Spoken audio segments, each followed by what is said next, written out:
Доброго ранку, ми з України.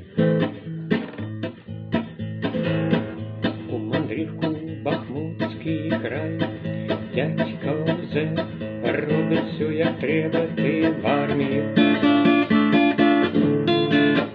О, тепер ти в армії. Отца твого бросил холмчак, котлет Иловайска, оставив инфаркт, ты в армии.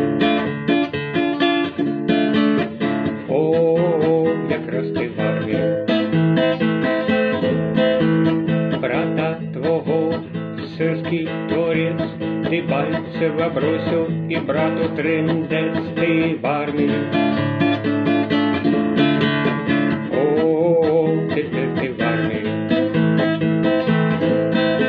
Тепер командир твой справжній творець, творець Котлов, Бахмуты здесь, и сельских бросает тебе на смерть, ты в армии.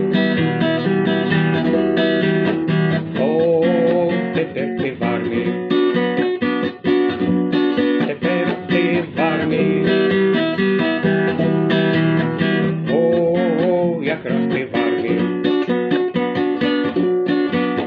Снова командуют сельский холмчак, их крышует Огент Ермак, ты в армии.